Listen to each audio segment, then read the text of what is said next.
আজি তৰালি বাদ দি মানে মই উলিয়াইছোঁ ভিডিঅ'টো মই আৰম্ভ কৰিবলৈ লৈছোঁ। এয়া আমি মানে আজি চিকেটি যায় কলেজলৈ আহিছোঁ আমাৰ টিয়কত অৱস্থিত জগতত। আজি মানে আমাৰ ইয়াত বহুত ডাঙৰকৈ বিহু পাতিছে নৱ বহাগ আহে বুলি আমি এতিয়া লগৰ পৰা গোটেইসোপা আহিছোঁ। আজি বহুত দিনৰ লগ পাইছোঁ হয় নাই বাৰু? আমাক কেনেকুৱা লাগিছে দেখুৱাই দিয়ক এবাৰ এনেকৈ কৰিলে বেকা হৈ যাব পৰা এনেকৈ এইজনী আমাৰ ইউটিউবাৰ কেনেকুৱা লাগিছে একদম ভালটো লাগিছে বুলি নাভাবি ধুনীয়া লাগিছে। মই আঙুৰটো খুলিছে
সম্পাদক অখিল কুমাৰ বৰাদেৱে আমাৰ সন্মানীয় উপাচাৰ্য দেৱ আমাৰ ভাষা সাহিত্যৰ সভ্যসকলৰ দ্বাৰা প্ৰমিত এটি গ্ৰন্থৰ টোপোলাৰে আদৰণি জনাব বিচাৰিছোঁ।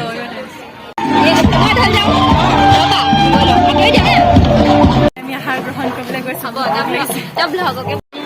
ভোক লাগিছে খাবলৈ খানা খাবলৈ নাপালে কাৰণে কেণ্টিন আহিলি নি ফ্ৰীকা খানা খাবলৈ নাপালে সেইকাৰণে আহিছোঁ ছোৱালীকেইজনী কেণ্টিন ৰাইজসকল তাত খানা খাবলৈ নাপায় ইয়াত পৰঠা খাইছে দেখিছে নে এয়া মোৰ ভাগটো সিহঁতি খাইছে তাত খাবলৈ নাপালি ধৰি সেইকাৰণে খাইছ কেণ্টিনত পইচা দিবি খিচিৰি বনাই হোৱা নাই সেইকাৰণে ভোকত ৰ'ব নোৱাৰি কেণ্টিনত এই আমাৰ ৰাইজসকল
Thank you.